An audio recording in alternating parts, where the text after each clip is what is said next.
And we're live.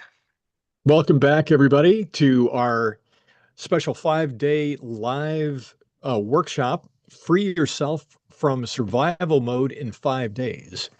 And we are at day 5, and is our integration and Q&A session, and talking about some next steps. So, Odile, can you give us a bit of a summary over what we've covered so far this week? Yes, indeed. I just remembered. I've just realised that I forgot to get the cover for my to keep my drink warm. So just putting a coaster on top of Very it. important, very important. um, so um, yes, in the first day, day one, and you can find all of them. By the way, you can find all 5 days on the playlist, and I'll put a link to that playlist in the description of this video. And so day one, we covered the foundations, and we answered the question of, is trauma really stored in the body? Are emotions really stored in the body? And we went through the actual physiology of that and what's really going on. And we went over the fact that what's happening in real time is the brain is signaling that survival state in the body in real time, and how changing that signal is what changes the body, the response in the body. So all of that is in day one, along with the beginner's brain chemistry exercise and the little inner child exercise. So if you haven't seen that, do go and watch that first, because you'll need all of that for the rest. Day two, we went over the detective work, how to find those original implicit childhood memories that are causing the current survival mode and reactions, and we also explained how that works, and the fact that those memories can be changed for the unconscious part of the brain, so that you experience a different state in your body while you can consciously still remember what really happened. I will also put a link in this description in this description to the some of the science behind finding and changing childhood memories. And then day three, we took you through the process of actually changing those memories. So the memory reconsolidation piece, where we took you step by step of how to change those memories to the opposite, positive and empowering, for the unconscious part of your brain, while you consciously still remember what originally happened.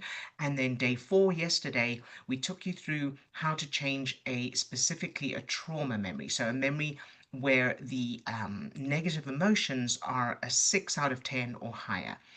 And just to recap that, or to reiterate, if when you think of a memory, without going into it, just when you think of a memory, if the negative emotions are 6 or higher on a scale of 1 to 10, you need to use that protocol from day four. And another reminder that, of course, none of this is a replacement for professional medical or mental health help. So do still do that, and you can do this as well. And I think that's the recap. So today we're going to answer some questions that we've had, and we wanted to start off with clarifying what we mean by survival mode. And this is because we've had a conversation between the two of us. And Steve, do you want to reiterate what you mentioned this morning about the tornado? And then I can answer it for everybody as well, because I'm sure other people have been thinking similar things. Yeah, and I think I may have even hinted at this or talked a little bit about it, during the course of this workshop. But I know that when we originally were talking about doing something on survival mode, I was like, well, I'm not sure I've ever really, or it's like, well, survival mode, I guess the way I was kind of thinking about it in my mind was, we're in survival mode if we're like experiencing something on the outside that is really dangerous. So being in survival mode for me meant like knowing that there was a tornado approaching. So we live here in the Midwest in the United States, and we regularly have tornadoes. Um, blowing around. And so survival mode in me, to me, is like you're hunkering down to survive this external thing going on. Yeah.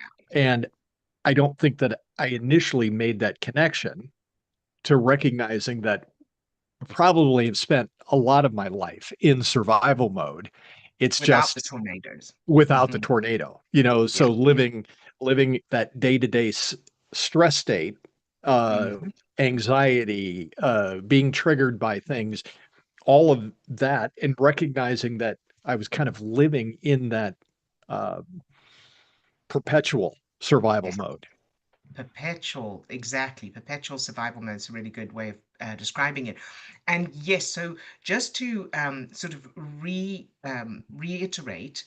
that the brain and body, when we are in any negative state, so even when outside circumstances are not threatening, even when everything's fine, to be honest, it's the inner state that goes into this, that chemical state that's the same as if there's a tornado coming. So worried about what people will think, feeling depressed, feeling anxious, feeling, hating your job, feeling angry, feeling frustrated. All of those negative emotions are um, are the result of stress chemicals in your system, like adrenaline and cortisol, and they are all a level of the fight, freeze, flight, emergency state, survival state. So, survival mode, in the way we're talking about it, is the inner survival mode, the stress state, the survival state that we go into automatically. So, thanks, Steve, for that. And we want to just clarify that. If you still need some more clarification on that, or you have any questions on that, do let us know. All right. Do you want to start with the first question, Steve? I can.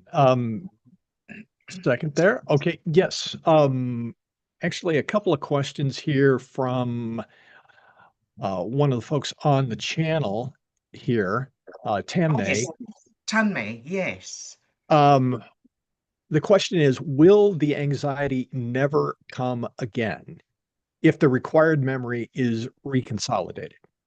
Yes. So first of all, thank you, Tanmay, for your comments and for your questions. We so appreciate them, and thank you for asking these questions. So the first, this is, I know you asked two questions. So the first one, will the anxiety, in other words, are the results permanent? Will the anxiety never come back? And the answer is, if all of the memories that are at the root of that anxiety are changed, reconsolidated, and established, then the anxiety won't come back. So it is a direct result. The anxiety is a direct result of those memories. Now, I know you used the singular, memory, like one, and just to clarify, it's usually more than one memory that is at the root of a particular issue. Sometimes it's just one, but usually there's more than one. Um, the good news is we don't have to change absolutely all of them, because the brain, the unconscious part of the brain, automatically updates any connected memories without us ever needing to even remember them, never mind actually work on them. So as we change the memory that we're working on, the brain automatically updates anything else that's attached to it, except when it can't. And when it can't update a particular memory, we'll suddenly remember it. It'll come to mind, and then we can change that one. So the thing you'll notice as well is, as you change these memories, you will start to notice a progression, or you'll start to notice, um, it's in other words, it's not like now I have anxiety, now I don't. You'll probably notice a change over time, and it depends on what those memories are and how strong they are and all of that. But one of the things that we have just recently discovered, actually, which is why we've started producing so many of these now, is that the subliminals that I've started adding to this channel will support that progress. So you do need to change the memories as well. So subliminals won't work on their own if you have negative childhood memories that are contradicting the subliminal messaging. But as you change, but what the subliminals can do is is calm you down in the moment, bring those stress chemicals down in the moment. So what I recommend is listening to, and I'll put a link to the one that we really recommend at the moment that's seems to be particularly effective right now, in a child subliminal, and I put the link there. Listen to that first, then press pause on it. You don't have to listen to the whole thing. It is an hour long, so you can listen to as much of it as you need to feel good. Then press stop or pause on that. Then change a memory. So go to your negative memory, positive uh, brain chemistry exercise, change the memory, practice the new memory, and then and then use the subliminal to help with the anxiety as well while you're practicing the new memories. So the kind of combination of that. The other thing that's just occurred to me now, actually, is you could use that subliminal in place of the brain chemistry exercise, if that works for you. So this is for everybody. If you find it easier to listen to the subliminal in place of the brain chemistry exercise in order to bring those stress chemicals down so that you can change a negative memory, give that a go. We haven't tried that yet, but it's just occurred to me now that should work as well. So hopefully that's answered your question, Tanmay, but if not, let us know if you need more clarification on that one. Yeah, and what I would just say to that in terms of personal experience on that, Oh, certainly yes. having dealt with, a lifetime of anxiety issues, is recognizing that, and I think that you were saying this, but my own personal experience is recognizing that there were multiple things Yes. at the root of anxiety. So, as you are changing memories that are addressing one particular aspect of anxiety producing issues, it just means that there may be another aspect that needs to be uh, dealt with or changed. Um, so it's not it's not that as you are beginning this work, just one memory doesn't necessarily get rid of all the anxiety. But think about it as polishing the facets of a diamond. And you've worked on one facet of the diamond. It just means that there's a little bit more work that needs to be done. Mhm. So, um, and we can't cover all of that in the space of one workshop or one video, but just knowing that there can be other, Yeah. um, And the and way I'm to not. do, Go ahead. sorry, the way to do that is just keep repeating that detective process. Right. So you create the new memory, you practice the new memory, you establish it. Do use the subliminals as well, to help speed up that process. And then you go, okay, so now how do I Mhm. know? How does it feel?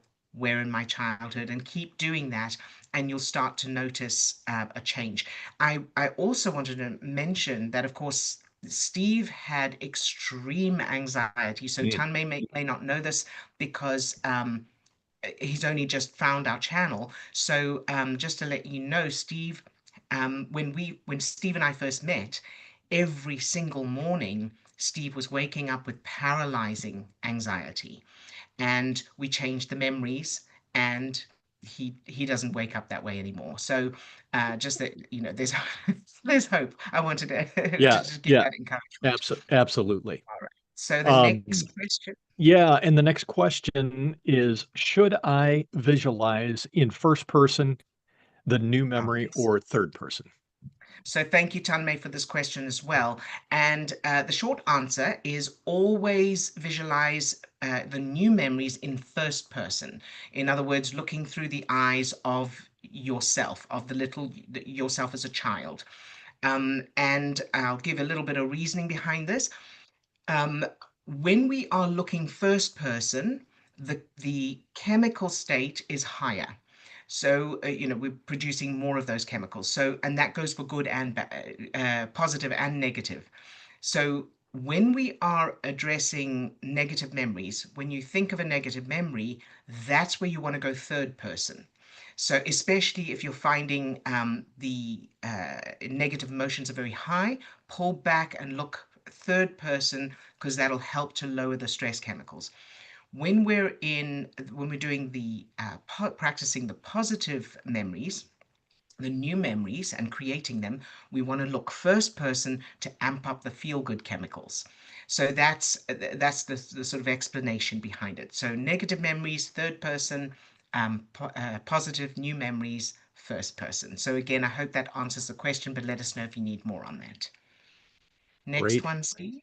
Why don't we, if you wouldn't mind hopping over to the chat, Odile, and just for anybody else, if you're watching live, you've got a question, go ahead and pop it into the Yes. chat. And if Hi. you're watching replay, um, go ahead and pop any questions that you might have into the comments because we're monitoring those and we'll take those questions whenever you put them in there. Indeed. Thank you, Steve. Yes, so Spasihle, hi Spasihle, thank you for being here live. Spasihle asks, hi there, what to do when you can't think of a childhood memory relating to the feeling? I can't seem to pinpoint anything.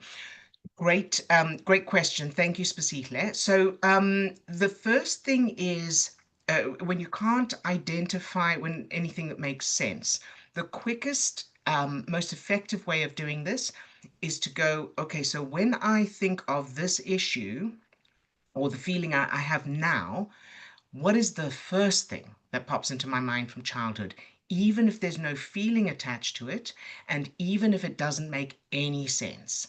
So, an example, the first time we really realized this, we really came across this, was a few years ago when Steve and I were talking, and I was trying to find childhood references for a particular issue. I can't even remember what that issue was now. But as we were talking, I thought, I can't think of anything. I've changed most of my childhood. I can't think of anything it could be. And then I thought, well, what's the first? And I think, Steve, you were the one who said to me, well, what's the first thing that comes into your mind? And it was literally just the front of a hat, which had a badge on it. That's all. There was no feeling, there was no memory, there was no scene, there was absolutely nothing except there wasn't even the whole hat. It was just the front of it. And that so normally I would have ignored that and gone, well, that's obviously not anything. And I would have kept looking. But because Steve had said, well, what's the first thing? And my brain's very literal. It must be the first thing. I thought, okay, well, what is that? And it was the hat I used to wear when I worked as a child. So I worked from 6 years old, and it was part of my uniform Hmm. from the place I was working in, and it had the badge on it. So it was the front of the blue hat with the badge. And so then I went, okay, so what is it about that hat? And then the memories came. But there was nothing else at first except the visual of a just a moment in time. And so specifically what I recommend is when you think about the feeling you have now, about the issue you're addressing now, just take a moment and go, okay, so what's the first thing that pops into my head from childhood, even if it doesn't make sense? And then go literally with whatever comes up. And then if it's and I know a client I've worked with recently, or actually a few clients, this has happened with a few clients where they were filtering out the memories that were coming because they thought, well, I've already worked on that. I've already changed that. If it's coming up, it's linked in some way. So um, don't filter or discount anything. So I know that there's been a few people who've, interestingly, it's been where it's gone back to their brother, or their father, or whatever, and so they've gone, oh yeah, well, it's that person again. So and if it is, then and it doesn't seem to be linked, that's okay. Just go, okay, so what is it about that person, or what, how's that represented? What happens when I think of it? And then follow that trail and change it. So I hope that helps, specifically, but let me know if you need more on that. And One of Steve, the what's the yeah, oh, I was just going to say that one of the things that I discovered in working with people, this is a very common type of thing, that we'll start the detective process, and it's like, well, getting in touch with the feeling first of all, because we're so wrapped up in the conscious brain and logically trying to figure things out, and it really is slowing down enough to get into the feeling state of this and backing off, because we oftentimes are just like, we're getting in there and we're gonna work at this and we're gonna roll up our sleeves and really get it. But I find that if we can just step back from it or relax a little bit or just kind of get into that curious mode a little bit, it allows that ability for us to be able to tune in with what's that first thing that's popping up. mhm, And if we're not in that place of being so uh, judgmental or analytical. analytical or feeling like we already have an idea, what we think this might be or whatever, we're bringing that kind of doggedness to this. If we can just back off of it a little bit, and I know that um, and it's helpful sometimes to be able to work with a practitioner to do that kind of thing, because sometimes we get into that rut where we Mhm. can't see Yeah, our own. absolutely. But if you're doing this on your own, just giving yourself a little like a beat, or take a Mhm. breath, just kind of slow it down a little bit, I think will also help. And recognizing that if what's coming up is nothing or fog, just be in that place of like, huh, well, what's coming up? What the first thing that's coming up or what I'm recognizing is kind of this fogginess that's there or this Mhm. nothingness that's there. And I'm saying that out loud because you and I have done some work where I was kind of frustrated and in this place of like, I don't know, nothing's coming up. I can't detect anything. All I got is fog right now. And it's like, Uh-huh. oh, well, let's just sit with the fog. And it's like Yes, that actually then was the gateway or the doorway to going a little bit deeper with that and to be able to figure, oh, of course, fog does make perfect sense, or nothingness makes perfect sense in that's this in right, terms of Steve. a direction. So Yes, I just wanted to point that out, that don't absolutely. discount Thank you. that as a possibility. Absolutely. Thank you, Steve. That is such an excellent point. So, literally, whatever is there, even if it's nothing or foggy or blurry, follow There's a that. feeling associated with that, so it's Well, sometimes there's no feeling. So, I want to make sure that it's not that there needs to be a, because, like, for right. me, that sort of visual of the hat, there was no feeling with that. It was literally just a visual. So it could be anything, and be Right. open to anything. Don't filter. Yeah. Yeah. Yeah. Very good. Great. What's the next one? Next question. If I change the memory of my narcissistic mother, will that mean I'll trust her again? Very good question. This is such an excellent question, and I know a lot of people have this type of question, kind of, different details, but relating to the same point, which is, will I lose the lessons that I've learned?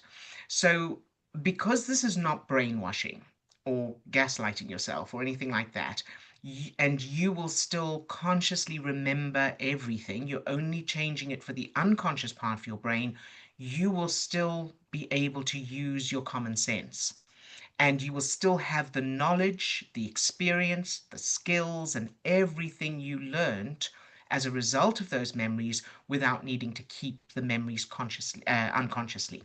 So, an example of that is if you're dealing with a person, so say you're a narcissistic mother or whomever else you're dealing with. Let's say you grew up with that person and they were very damaging and all of that. Now you change those memories, and let's say you are dealing with that person still today. So in this example, your mother, you will have changed the unconscious references so that you will not be suffering from the result of those experiences with your mother, but you will still have the conscious memories and you will still be able to think, oh, yeah, no, I don't trust this person. I know I'm not going to trust this person. And the brilliant thing about this is because you have changed those memories, so you've changed the automatic inner survival state around that issue, you will actually be able to do a better job of your judgment will be improved. You'll be able to do a better job of putting up boundaries, maintaining boundaries without feeling triggered. You'll be able to stand up for yourself more than you would have. So you'll be able to say to your mother, for example, "Yeah, I'm not going to do that," or whatever it is, whatever you need to be able to do. Or you'll be able to just not answer her calls if that's what you've decided is best for you. So changing the memories does not mean that you lose the lessons or the skills or that you forget that this person is not trustworthy. In addition to that, sort of similar scenario, because I've had this question in the past, similar scenario, let's say a parent, you've changed the parent in your childhood, and you may be concerned that now you will be taken advantage of in relationships because you've forgotten to be careful of that kind of person. So the same answer applies. So if you meet someone who has those characteristics that that parent had, you will be able to use your conscious judgment without needing those memories, those childhood memories unconsciously.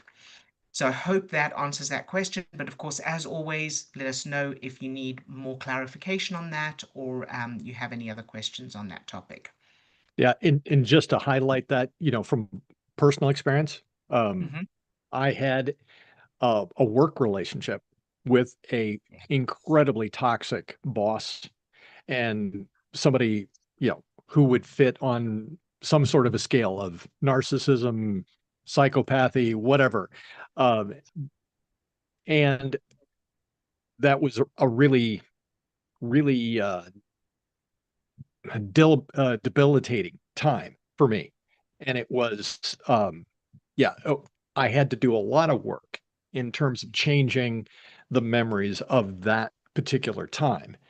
And of course, my brain was not wanting to be in a place of ever wanting to get into a situation like that again. So, and what I found on the backside of doing this work is, yeah, I com- have complete recall of what happened, but as I think about that now, I'm no longer triggered. Whereas before, all I would have to do is think about that time or have some sort of a memory pop up, and I would be back in the neurochemistry of the moment and feeling that fight, flight, freeze, and it was impacting my daily experience, even though I wasn't in that situation anymore. So Yes. changing that allowed me to still, those memories still exist, but they no longer trigger me. Yeah. And the added benefit now is that I feel like I have this superpower now to be able to detect that type of personality Yeah. and, you know, wouldn't allow myself to get into a situation like that with a toxic personality in the Yes. because I've been able to change some of those old programs that allowed me to get into that In the relationship first in the place. first place. So Right. Right. it's yeah, we don't lose the ability to set and hold boundaries. And as a matter of fact, I think that ability actually gets Absolutely. intensified. It Yes. actually becomes a superpower as opposed to, you know, being a victim of a narcissistic relationship. Right. Lovely. Thank you. And we have another question, I believe. Another question. Um, I can't feel any good feelings when I'm trying to do the beginner's exercise. Yes, so thank you to that person who sent that question in. So, I was saying to Steve this morning, up until today, probably because I hadn't thought of it before, my answer to that would have been, see go into more of the details of your subject and your color. Do other things that feel good first before you do the beginner's exercise. So, um, you know, go for a walk, play with your pets, watch funny videos, and so on. However, today when I saw that question, I thought, use the subliminals we've been creating. So try doing this. I'll put the link to the specific one that we recommend for this in the description of this video once we've stopped going live. Um, and so listen to that. It's an hour long, but you don't have to listen to the whole thing. Just listen to it for as long as it takes for you to start feeling good, for those feel good chemicals to start being produced. Now, very importantly, bearing in mind connections, thoughts are connections between neurons that trigger matching chemicals.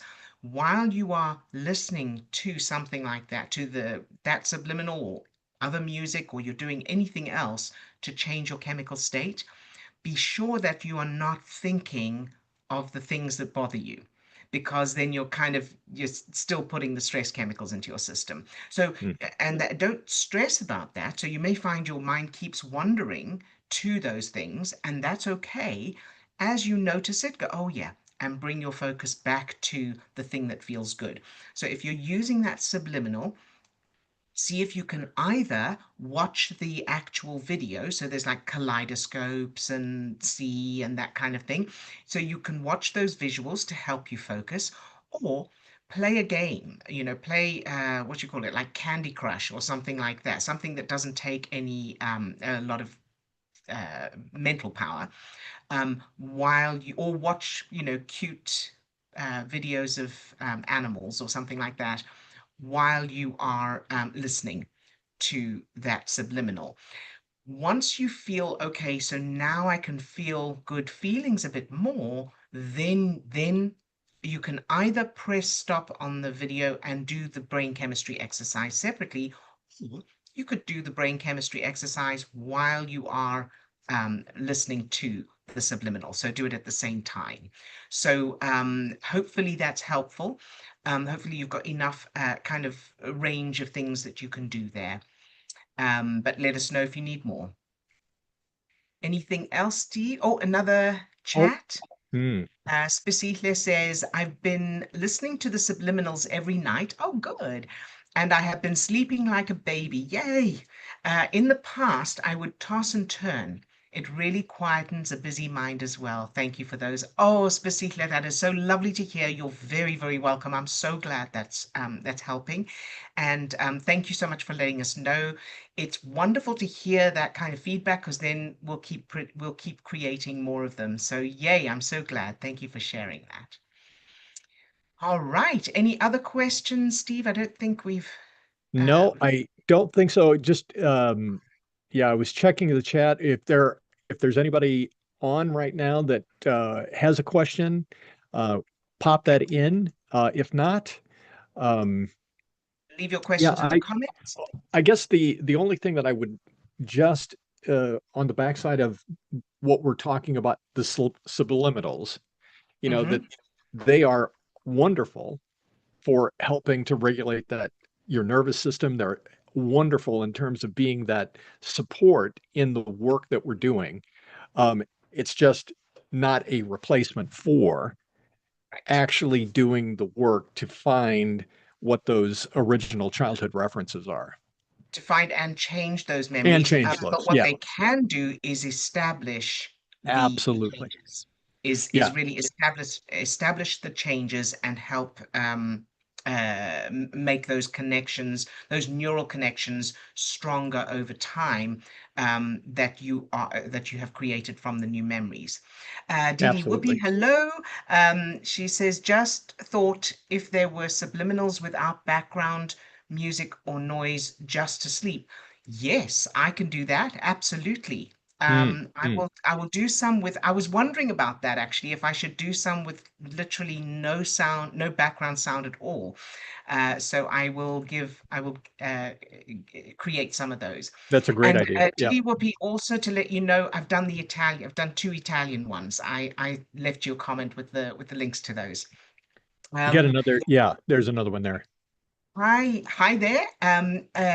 MZ Quinn 2 says, are there links to why subliminals work? Great question. I will put some posts, some links to some information on that as well. Yes, absolutely. So, um, Steve, would you make a note? I don't have a pen near me, Yeah. to remind me to do that because I might forget that. So I will, once Can I've got what those, I will put them in the I description of know this video. we talked a little bit about that earlier, but what can you say right now regarding, why subliminals work or how Why they work? subliminals? Well, and I'll leave the scientific side to the actual, Hmm. full explanation. But briefly, one of the reasons they work is because as we think of, let's say we're doing affirmation, just ordinary affirmation. So I am confident, for example. If I'm doing an affirmation on I am confident, if I'm going, I am confident, I am confident, I am confident, as I'm saying that, my brain may well be arguing. Now, my conscious mind may well be coming up with all the reasons why I'm not confident. And I used affirmations for so long, and I used to have this a lot where I'd go, yeah, right. Well, if I'm so confident, then why, I would have all these arguments. So, in the first instance, subliminals get past the conscious gatekeeper because they are too low. The frequency can't be heard by the conscious mind. So we're just listening to music, and then the subliminal gets into the goes to, is picked up by the unconscious part of the brain that can hear beyond that frequency.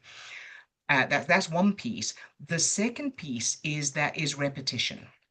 So, as one of the things that we know is that as we repeat something, we repeat a phrase or a fact or some words or some numbers over and over, like when we're learning a new phone number, the repetition establishes the connections between the neurons. So the neurons are firing and those connections are being made. And as you make the same connections over and over and over, eventually that connection becomes what they call wired in neuroscience. And that means that the information can go quicker. Um, but an important part of this to realize is it can also be rewired. So that connection, if you don't use it, some of them stay. But anyway, that's getting too technical. But when you change your phone number, for example, or you change a memory, uh, you some of those connections will atrophy and then reconnect in a different way. That's your new phone number or the new memory, and then you repeat that, and those connections become established. So, with subliminals that are repeating an affirmation, for example, over and over, that's connections between neurons in your brain repeating and becoming more established without you even consciously needing to make that effort. Now, the caveat is that where subliminals won't necessarily be effective, and Steve touched on this briefly a moment ago, is when your brain is referring to proof, evidence in your childhood, implicit childhood memories that proves the opposite. So if I, and this is what happened with me, so I used subliminals, affirmations, meditations, you name it, I did it, visualization, all that years ago. And I repeated and repeated. And what I discovered was happening was as that information was reaching my brain, the unconscious part of my brain was referring to my childhood memories that proved that it's either dangerous to be that way or think that way or whatever, or that it's just not true, that I'm stupid or whatever those things were. So I could go, I'm confident all day, and my brain was going, yeah, no, I've got proof that you're stupid. So it's not going to override that, again, because of survival. So those negative memories are about survival. And so you can't override them just by telling it it's okay. It would be like the house being on fire and someone going, yeah, it's okay, have a cup of tea. It's like, well, no, I can see the house is on fire. It's that real to the unconscious part of the brain. I'm not confident, or it's not safe to have money, or it's not safe to find love, or whatever the affirmation is. So that's that. Now, the other thing that we've come up with recently is this the difference between I am affirmations and inner child affirmations. And this is something that I just kind of stumbled across Mhm. myself, and it's I am affirmations, which is the one that most people use. It's the common one. I am confident. I am wealthy. I am successful. Those kinds of things. That's for the adult, and that's okay. But if we're speaking to the inner child, it needs to be parent to child messaging. So it needs to be what your parents should have said to you for the child Mhm. to receive that and for that to be effective. So our inner child subliminals and the others, the affirmation ones, are all in the language of a child, of a parent speaking to a child, and that then repeating that in the subliminals. So again, it gets through to the inner child, to the unconscious mind, while the conscious mind is just relaxed and not trying to argue. So I hope that that was a very long and much longer explanation than I was planning on giving, but I will put links as well in the description of this video. So thank you for the question, MZ Quinn 2. All right, Yep. is that it? That's Um, all the questions that I have. I Fabulous. think that may be it for right now. We will be back again, and we will let people know. We'll also put notices up on the channel Yes. when we will go live again with our next Absolutely. Let us know workshop. what topics you would like to see us do these live workshops on, these 5-day workshops on. All right, everyone.